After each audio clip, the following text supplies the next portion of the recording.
हमारे गार्जियन जी हमारे गुरु जी सबके फरमाइश बा थोड़ी बदले तो सही थी धरती बा गुरु जी आवा तनी सब भाव बोले वाह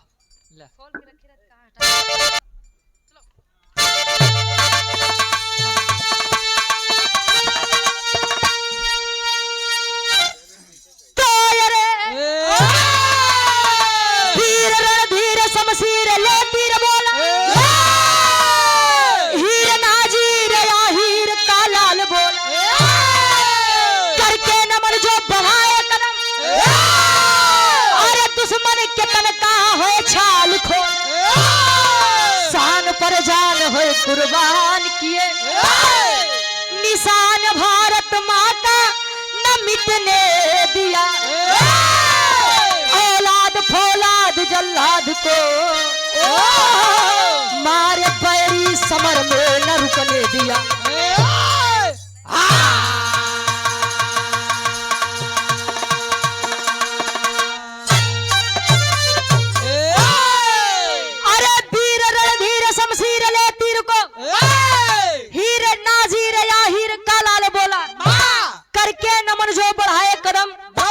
दुश्मन के तन का है छाल खोला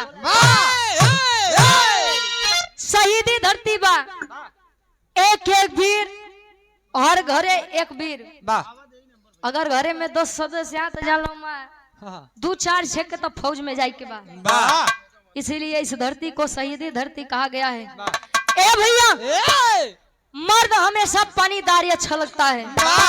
राम केवल चचा कहे रघुकुल रीति सदा चली आई प्राण जाई पर वचन न जाई बात खातिर मरी जाब लेकिन बात कटक के नहीं चाहिए। पहले के लोग कहा कि जवानी आवत है तो गुरुजी चोकरत की आवत का तुम्हारा नहीं का यार वाह की चली गए बा काहे बदे काहे कवि जी एक लाइन बड़ा मिजाजी गीत लगाओ थे आशिक कहे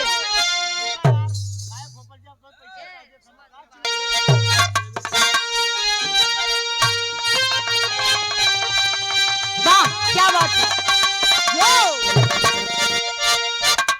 बड़ी बढ़िया गीत के संकेत बा कोनो आशिक अपने मासूका बदे कर प्यार में धोखा खाया हुआ लड़का अब प्यार यार बड़ी खराब चीज होता है। लड़का कहे का तो जी अगर दिलवर की रुसवाई हमें आज मंजूर हो जाए अरे सनम तू बे वफा के नाम से मशहूर हो जाए सनम तू बे वफा के नाम से मशहूर हो जाए सनम तू बे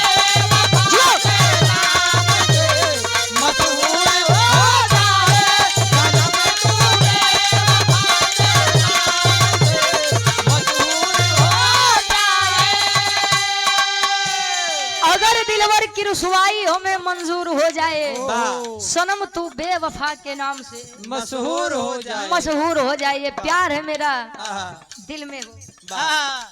अब प्यार नहीं रहता। आहा, ए भैया भाव बा, एक लाइन बीरन खातिर चाहिए वीर तब के हो चाहे वीर आपके अब के हो। वाह। कभी का भाव बा किसे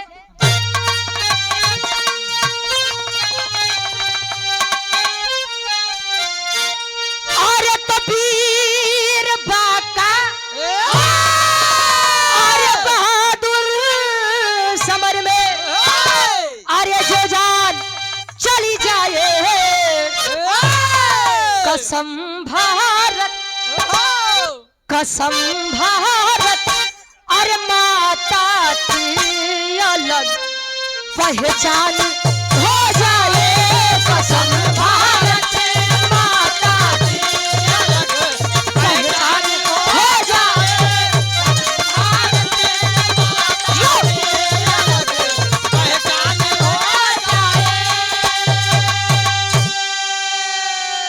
वीर बाका बहादुर की अरे समर में जान गवाए कसम भारत माता की अलग पहचान बन जाए। ए भैया वीर सब हैं और अपने आप में सभी लोग अपने आप को कुछ महसूस करते हैं। समय होता है, समय यदि चाह ले तो बना दे, समय यदि चाह लो बिगाड़ दे। तई मतलबी दुनिया खातिर कभी का भाव बा जो हरी छन से कैसे गुरु जी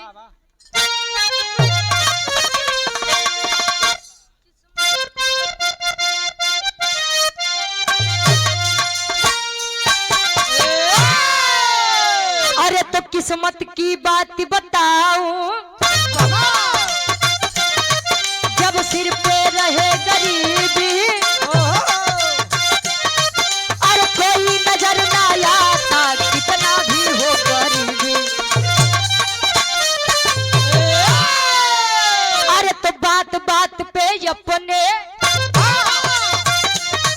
औकात है दिखाते दूसरा ना कोई मारे अपने ही मार गिराए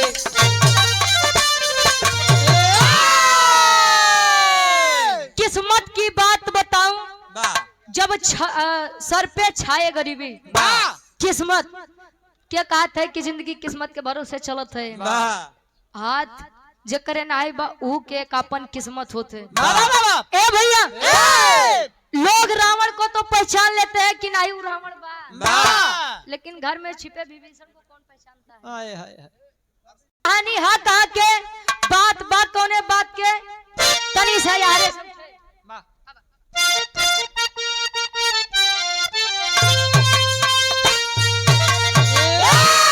अरे तो शहर कानपुर है याला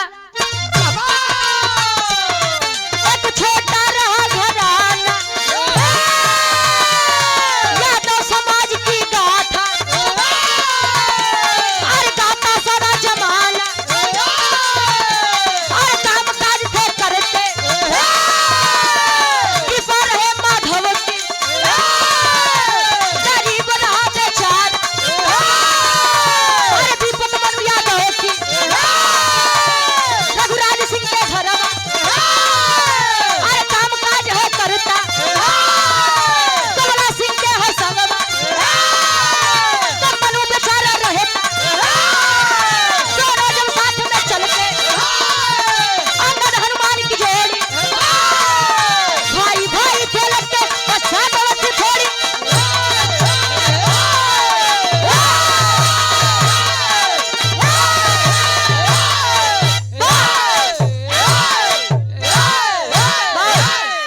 बस हो।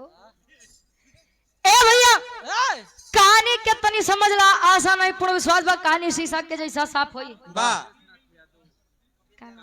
गोविंद यादव जी कानपुर कानपुर में एक यादव के परिवार बा पति पत्नी या छोट सा लड़का जेकर नाम मनु यादव बताया गया।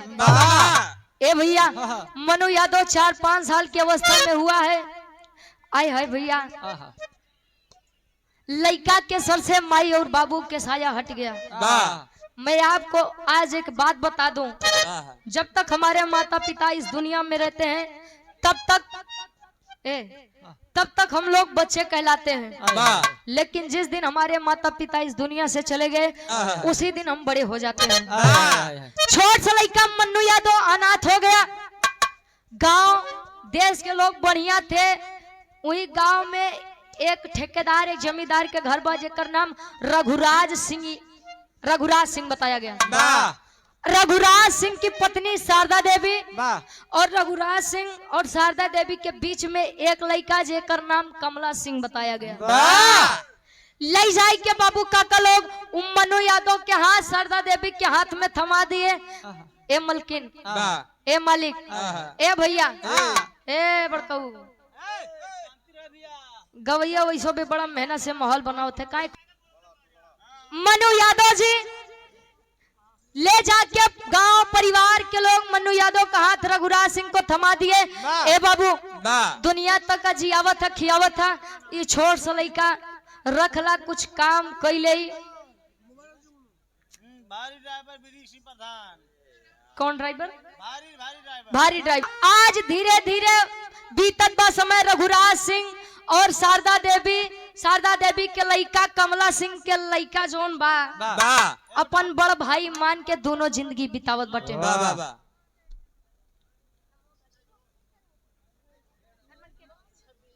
आया दंगल रखा गया तो कमला सिंह ऐसा पहलवान था, इतना बरियार पहलवान रहे कि ओकरे सामने अच्छे नाई टिके।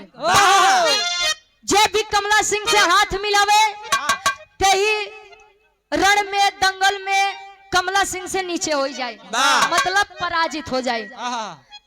तो मन्नू यादव कमला सिंह के कुश्ती के मामले में अपन गुरु समझे और रिश्ता में अपन बड़ भाई समझे। ताले वही दंगलवा के बीच में एक दादा बैठा है जेकर नाम सुखू बताया गया। सुखू यादव जी दंगल के बीच में से जब निकले तो रघुराज सिंह के कहे बेटवा ए लल्ला, अरे तू वीर से मऊगन के कहे लड़ावत है? मतलब कमला सिंह तुहार इतना बरियार लड़का, इतना बरियार पहलवान, एकरे साथे तो कोनो बढ़िया पहलवान टिकी ना। मतलब सबके नजरिया मन्नू यादव के तरफ बा। कहथन का एक लाइन गीत लगत बा, कोनो दुल्ही बतावे का।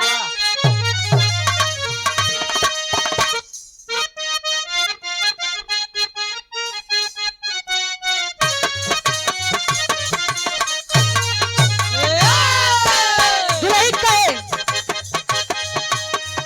चूड़िया चट चट फोड़ला हमारे नरम कलैया मरोड़ के मनवाए राजा जी, आई हो मनवाए राजा जी, अब का घाट के पाटी तोड़ के मनवाए राजा जी, अब का घाट के पाटी तोड़ के मनवाए राजा जी, अब का घाट के पाटी तोड़ के मनवाए राजा जी, अब का घाट के पाटी तोड़ के मनवाए राजा जी।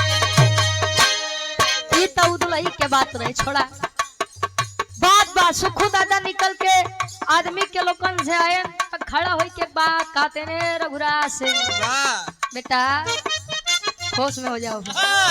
सुखू दादा कहे का कहे सभा में सुखू दादा बोलले कहिया एक बयान हो सुनाए आई हो पागल बजनताया लड़ी है दोनों पहलवान हो, पागल बजनताया लड़ी है दोनों पहलवान हो,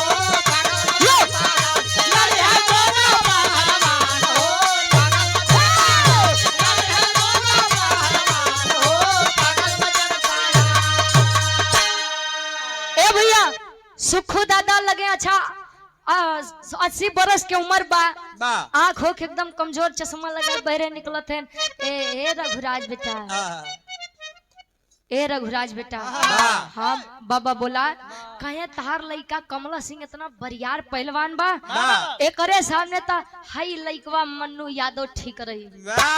मन्नू यादव जब इतनी बात सुने हैं, मुझे उनके सामने लड़ना है जिन्हें मैं अपना गुरु समझता हूँ, रिश्ते में अपना बड़ा भाई समझता हूँ। ताले मन्नू यादव खड़ा हो क्या बात कहे, सुखू दादा हमारी एक बात सुना। क्या सुने?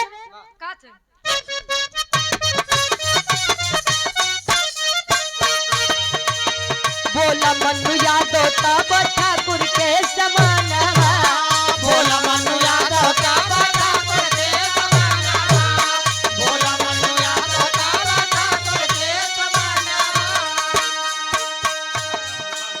आदरणीय सुभाष यादव जी जो कि बंबई से आए हैं,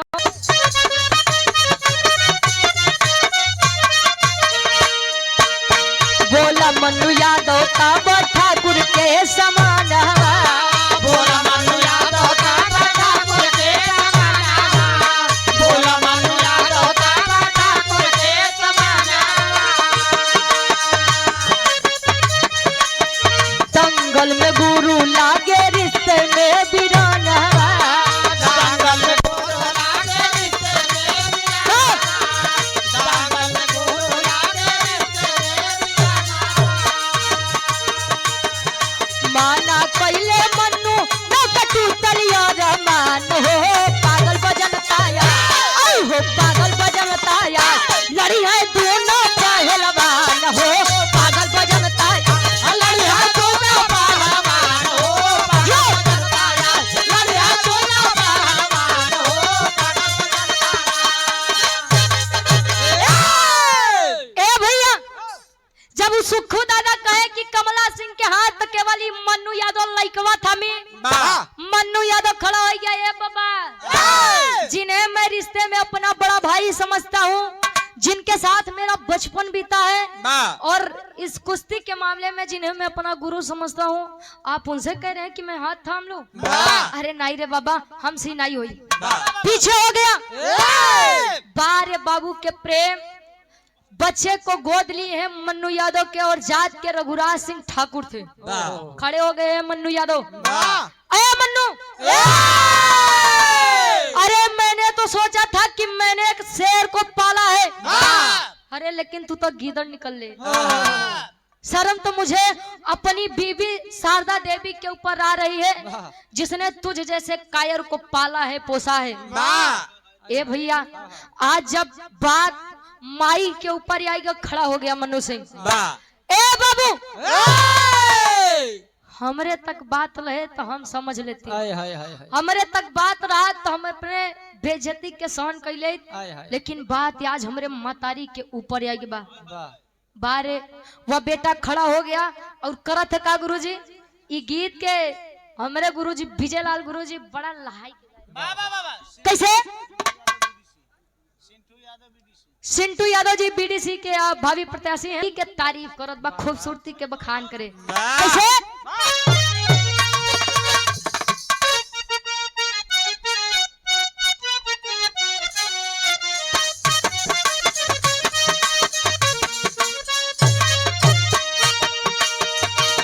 लड़का कहे और चढ़ल जवानी में गोरिया, चढ़ल जवानी में गोरिया काहे बांधेली चोली टाई, चढ़ल जवानी में गोरिया काहे बांधेली चोली टाई, चढ़ल जवानी में गोरिया। ये गुरुजी गायन, अरे लगन रही तन मन में।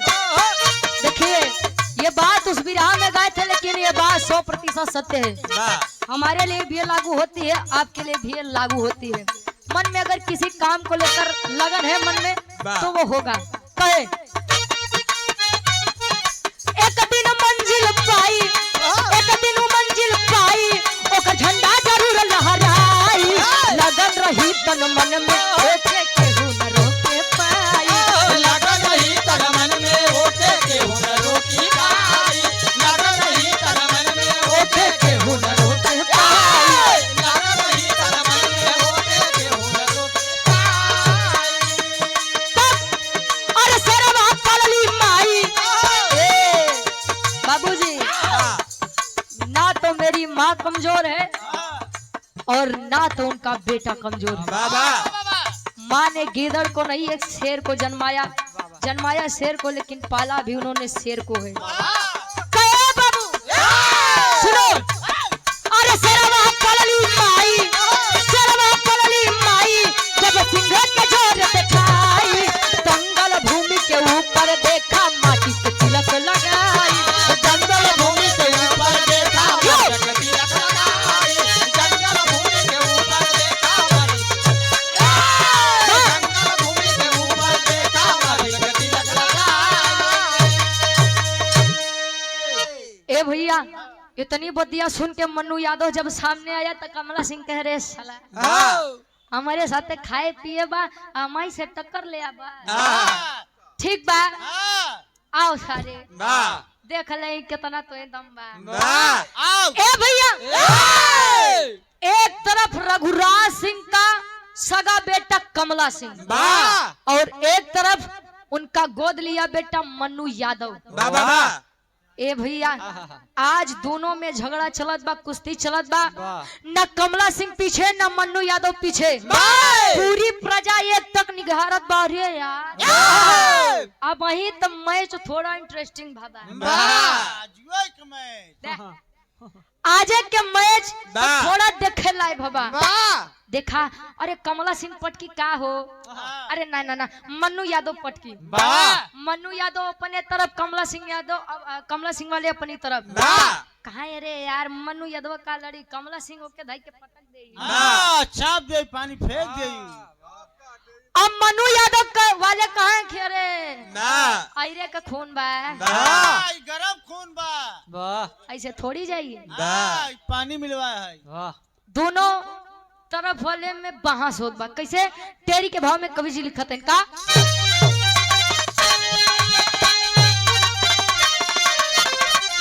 अरे तो लोहा ललकारे जमके अरे तो लोहा ललकारे जमके फिरे हैं दोनों योद्धा अपलक प्रजा निहारे अरे निहारे अरे निहारे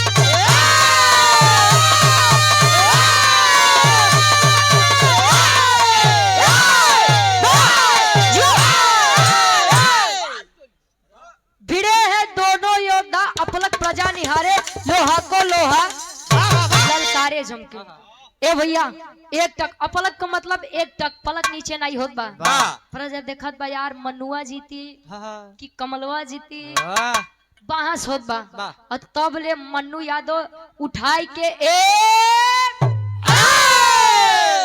पटक दिया बैठ गया हर तरफ से हल्ला होने लगा अरे बारे मन्नू यादव बाप बिरादरी के नाम ऊंचा कर दिया बेटा बा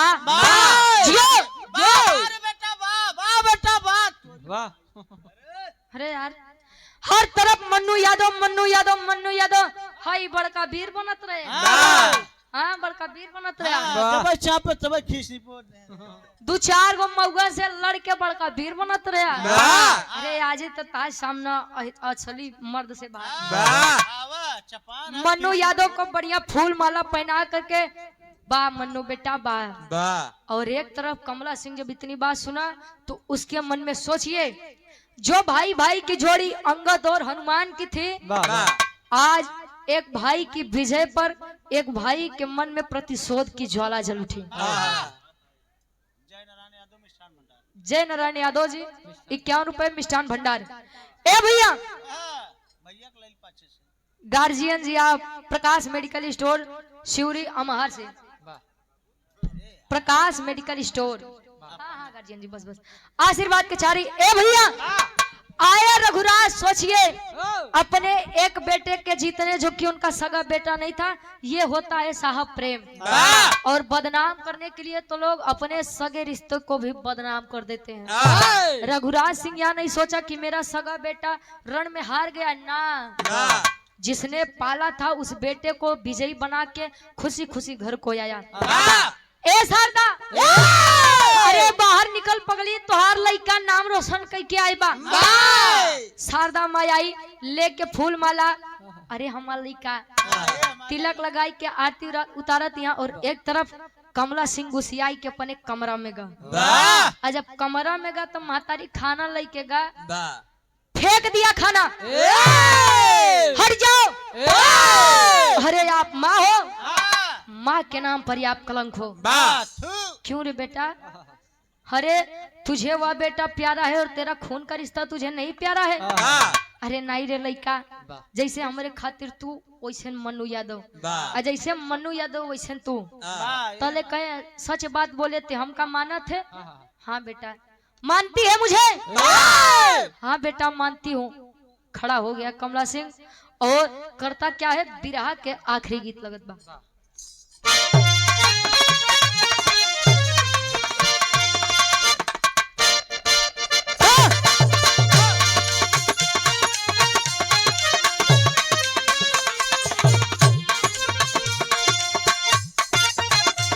वाह जी हाँ।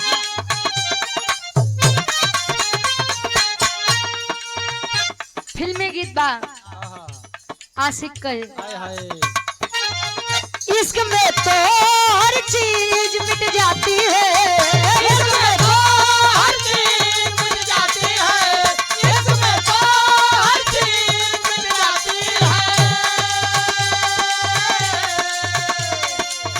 बेकरारी बनकर हमें तड़पाती है, बेकरारी बनकर हमें तड़पाती है, बेकरारी बनकर हमें तड़पाती है।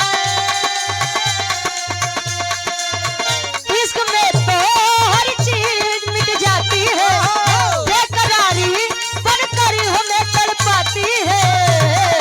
याद याद याद बस याद रह जाती है, याद याद याद बस याद रह जाती है, याद याद याद बस याद रह जाती है।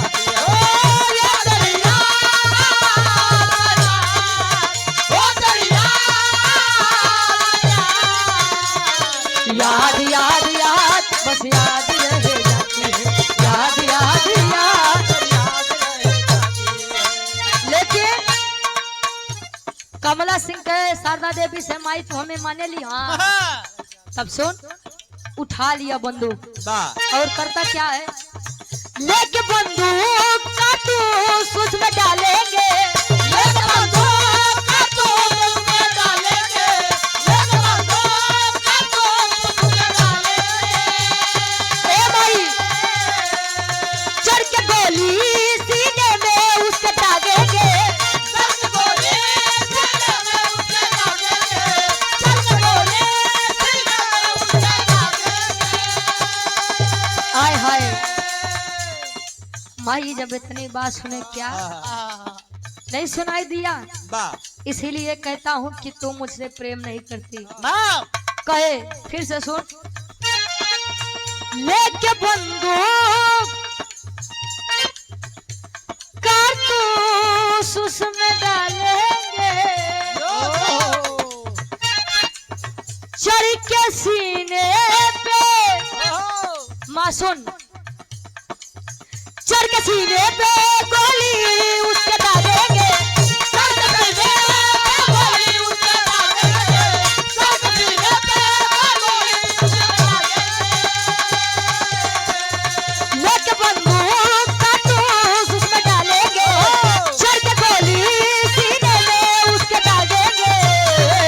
जान जान जान हम जान से ही मारेंगे, जान जान जान हम जान से ही मारेंगे, जान जान जान हम जान मारेंगे। ए भैया उठा के बंदूक कारतूस उसमें डाला। ए माई तू हमसे प्यार करती है ना, तो चल ठीक, तुझे मैं एक काम देता हूँ, जा तू मन्नू यादव को मेरे सामने लेकर आया। जब तक मैं मन्नू यादव को मार नहीं दूंगा तब तक मेरे इस कलेजे को ठंडा नहीं।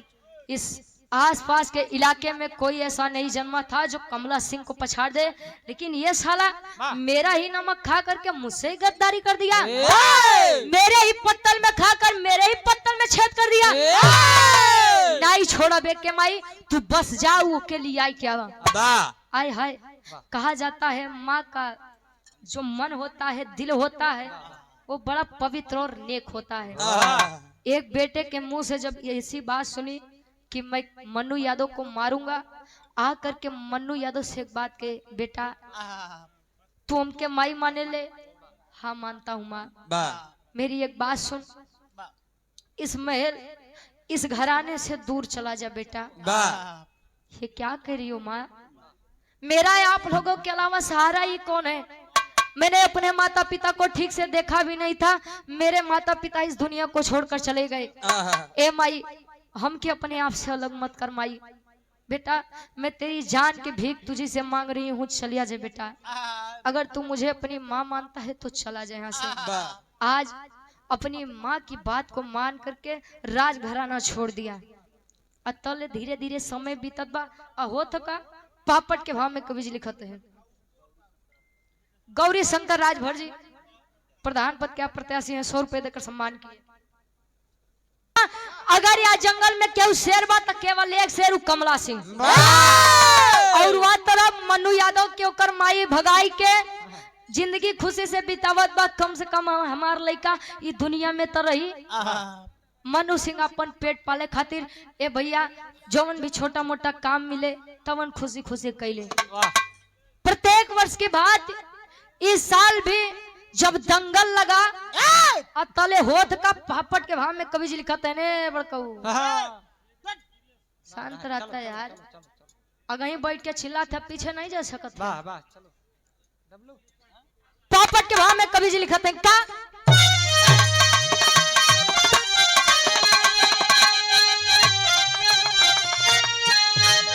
अरे तो मछी है कुश्ती बज गया जब डंका शंका मनवा में। अरे मछी है कुश्ती बज गया जब डंका शंका मनवा में। अरे कमला सिंह है बन गया रणबंका शंका मनवा में। कमला सिंह है बन गया रणबंका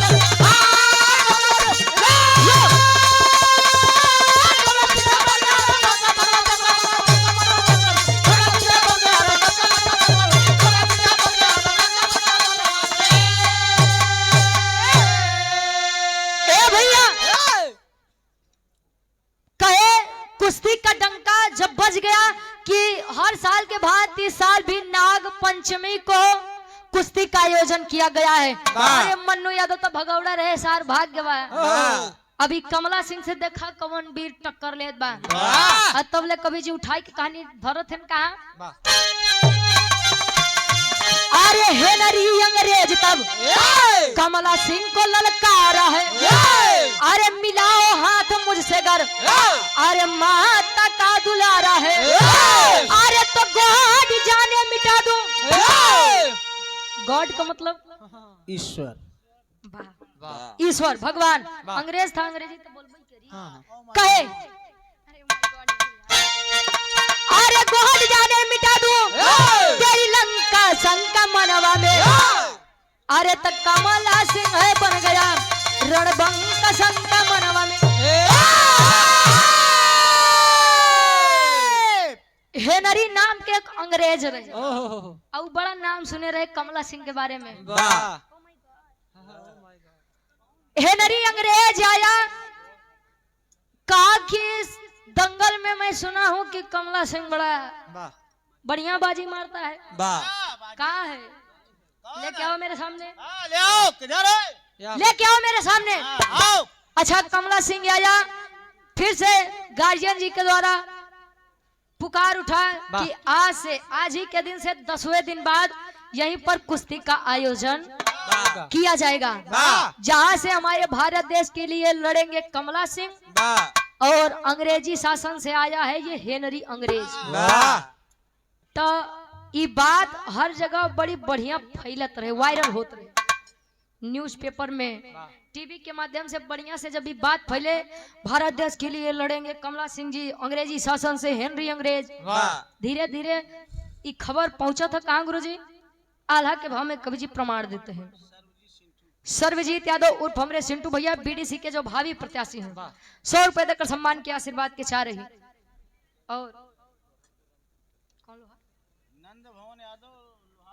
अच्छा लोहार का पूर्वा से नंद भवन यादव जी, लोहारपुर काम शुरू बोल दिए रहे, लोहारपुर से हमारे गार्जियन जी 100 रुपए देकर सम्मान किया। मेरे राम केवल सच्चा के आप जीजा जी बारे जीजा जी गोड़ छू के पहली बार आशीर्वाद के चाह रही। जे करे आगे जी, जे करे पीछे जी, में जा छोड़ा भाव बना खराब मत करा हाथ से। आल्हा के भाव में कवि जी प्रमाण देते हैं, नहीं बात पहुंचत बा क्या करे लगे। अब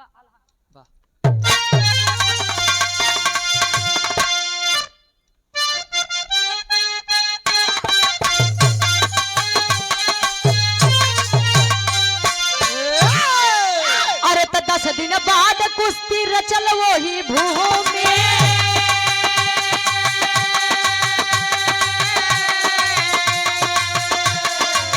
चारों तरफ फैले लागल सुना समाचार,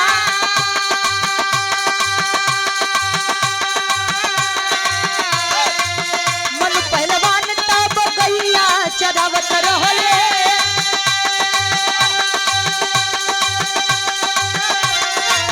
मन पहलवान तब गैया के चरावत रहले, सुन ले खबरिया भइल दिलवा पे बा,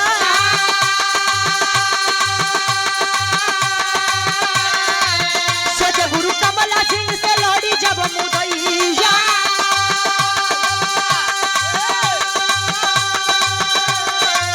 सोचे गुरु कमला सिंह से लड़ी जब मुदैया,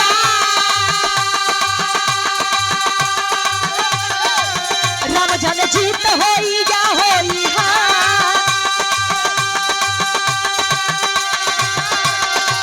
लेकिन पहलवानी देखे जाई बदर मयनावा,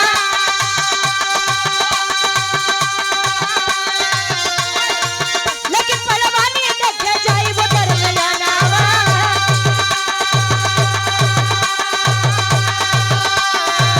भले गुरु करिए हमरा ऊपर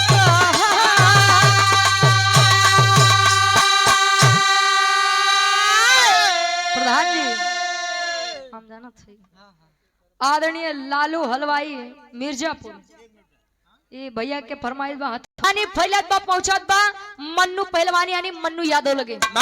मन्नू यादव गाय भैंस चराई के अपन रोजी रोटी बितावत बा और जब ये खबर पैस की रे बाप बाप हिंदुस्तान से हमार गुरु कमला सिंह लड़त है और वहां से हेनरी अंग्रेज, ये तो बड़ी गड़बड़ बात बा। पता नहीं युद्ध में जीत मिली कि हार मिली, जीत मिल जाई तो ठीक बा, लेकिन यदि हार मिल गई तो समझ लीजिए पूरे हिंदुस्तान का पानी चला जाएगा। मच गया दिल में शोर कि अब मैं भी अब कुश्ती देखने जाऊंगा, अब मेरे गुरु कमला सिंह चाहे मुझ पर प्रहार ही क्यों ना कर दे। अब बात हमारे भारत देश के बाद आया, कुश्ती हो रही है, कुश्तिया में जैसे कमला सिंह उतरे तो लगे सोचे जब हम अपने चेला से नहीं जीते तो हे सिंह का जीता। कमला सिंह सोचत बा पहले से हार मान ले तो हमारे हिंदुस्तान के वैसे थोड़ा बहुत पानी बच ही जाइए, लेकिन अगर लड़के हार, अब यही होती है मानसिकता, लड़के हारता तो ये होता कि हाँ मेरे भारत देश का जवान था, मेहनत किया बेचारा, अब काम करे से पहले में तू लोग हारे तक के तुम्हें विजेता करी। जैसे ही पीछे घूम गए मन्नू यादव आ गया, अरे गुरुजी लौट काहे जा रहे हैं, अरे अंग्रेज हंसत बा, हाँ ये अबीर ये अबीर एक के तू लोग बड़का वीर ठहरावत रहा, अरे हमका देखते मान लगा पानी फेंके। ए भैया आज भारत देश की अपने गुरु की मान मर्यादा बचाने के लिए मन्नू पहलवान बीच रण में कूदा। अंग्रेज महोदय ए गोरी चमड़ी वाले तुम्हें जीते तो नहीं देवी, भारत देश के लाल है। अब पहले चेला से जीता, बाद में गुरु से मुकाबला करया। ये होता गुरु और ये होता है शिष्य, जो शिष्य फर्ज होता है वो अपने गुरु के लिए लड़ा। ए भैया एक तरफ अंग्रेज एक तरफ हिंदुस्तान का वीर मन्नू यादव लड़त बा। अब मन्नू यादव तबले हेनरी अंग्रेज के उठाए के जैसे पटका हर तरफ से फिर से, अरे बेटा मन्नू यादव, अरे लड़का ते तो हमारी इज्जत बचाई लिया। हर तरफ से तालियों की गड़गड़ाहट होने लगी, तालियों की बौछार होने लगी। लगे माला पहनाई के बाहर मन्नू यादव की जय, मन्नू यादव की जय, जयकारा लागत बा।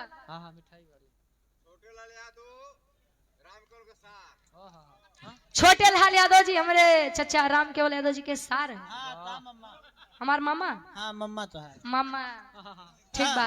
51 रुपया मामी के हमार पहलगी बोल दिया। वाह ए भैया हेनरी अंग्रेज जब देखा मेरी बेइज्जती भरे दरबार भरे सभा में हो रही है, निकाल के पिस्टल कमला सिंह की तरफ तान दिया और जैसे कमला सिंह की तरफ फायर किया, बाहर लड़का मन्नू सिंह आगे आ गया, सीने में गोली लगती है। मम्मा सार महाराज हाँ तने बैठा मम्मा वहाँ छुआऊ रम्मा। ए भैया गोली आके मन्नू यादव के सीने में लगती है। बारे भारत देश का लाल, बारे अपने गुरु के प्रति उस शिष्य का समर्पण। कमला सिंह अपने गोदी में लेकर के, अरे मन्नू मेरे भाई मैं तुझे जान न सका रे, तेरी वजह से मेरे दिल में तेरे प्रति जो नफरत हुई, आज तूने वह नफरत अपनी जान की बाजी लगा के दे दी। लेके दौड़ रहा है कमला सिंह। मन्नू यादव तले हथवा पकड़ के एक बात कही। का बात कहे गुरुजी? खड़ी के भाव में कवि जी लिखते हैं।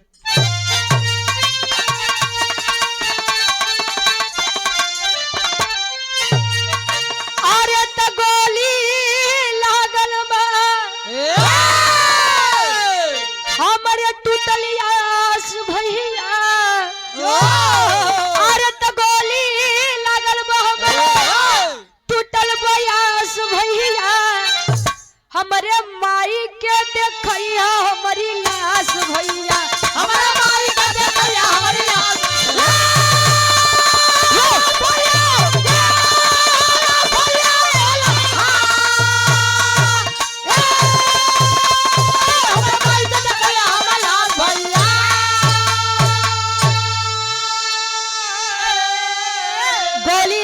हमरे टूटल बा आस भैया, हमरे माई के देखैया हमर लाश भैया। ए भैया मैं इस जंग को तो जीत गया भैया, लेकिन मैं अपनी जिंदगी की बाजी हार गया भैया।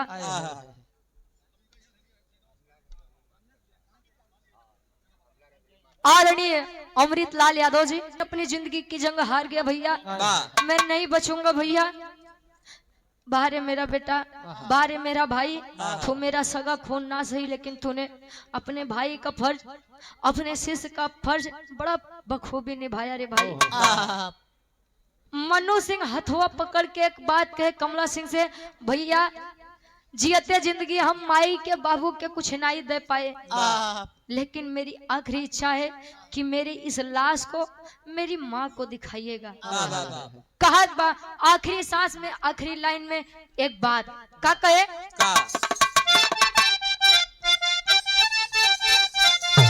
अरे जियते जिंदगी नहीं कई पवली हम सेवा हो, कर जाना चुकाया माई खियाइली जवन मेवा हो।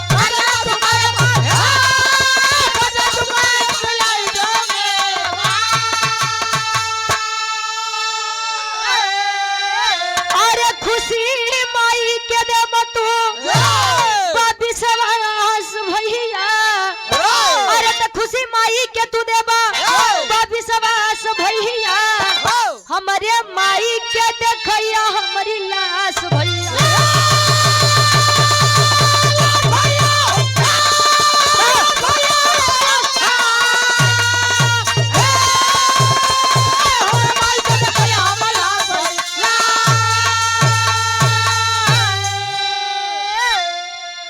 मन्नू यादव कहा भैया जियत जिंदगी में अपनी माता के लिए कुछ ना कर सका, लेकिन अगर यह मेरा बलिदान आपके जरा भी दिल पर लगता है तो भैया मैं आपसे हाथ जोड़ के निवेदन करूंगा, मेरी उस माँ और पिता की आजीवन सेवा करना।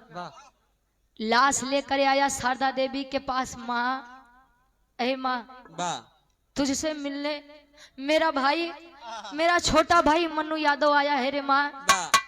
माई जब मन्नू यादव के नाम सुने से वो अपने लड़का कमला सिंह के मुंह से जवन मन्नू यादव के जान ले पे उतारू बा, सारा काम छोड़ के जब आई, सफेद कफन में लिपटा हुआ मन्नू यादव कफन जैसे हटाती है माँ, अपने बच्चे को देखकर कहती है, बारे बेटा कहा तू मेरे गर्भ से जन्म लिया होता रे बेटा, मैं भी गर्भ से तुझे अपने सीने से लगाती, और तेरी जान बचाने के लिए मैं तुझे यूं दर दर की ठोकरें न खाने देती।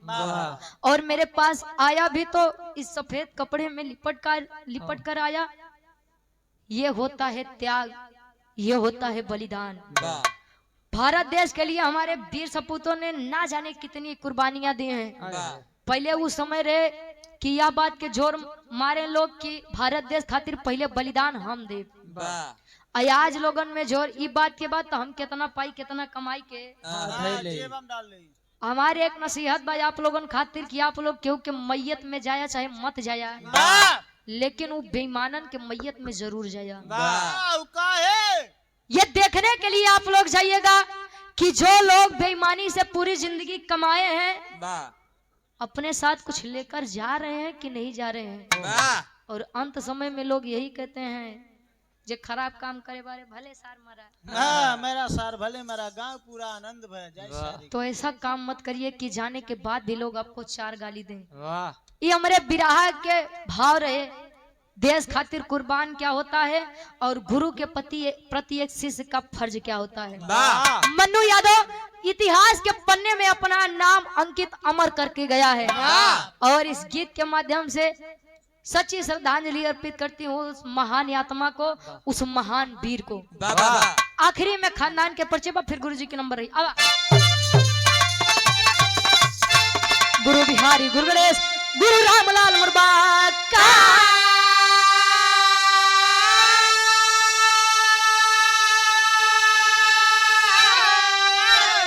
अरे स्वर्ग से जनिका कवि अमलेंदु का विजय पताका।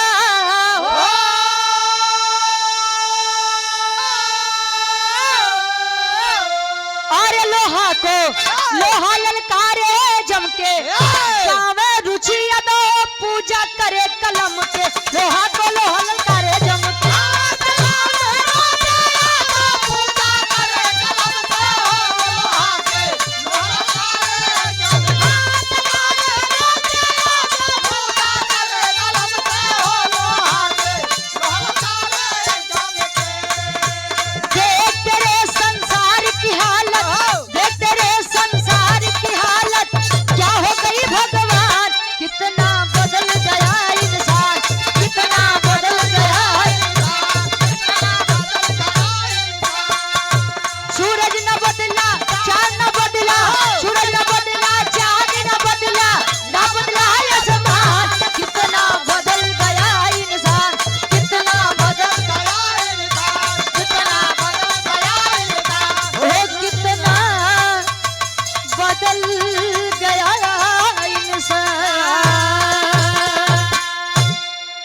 गावे बजावे कहा सुना में कोनो भी गलती कसूर भयो आप लोग अपन लड़किया बच्चा समझ के माफ किया।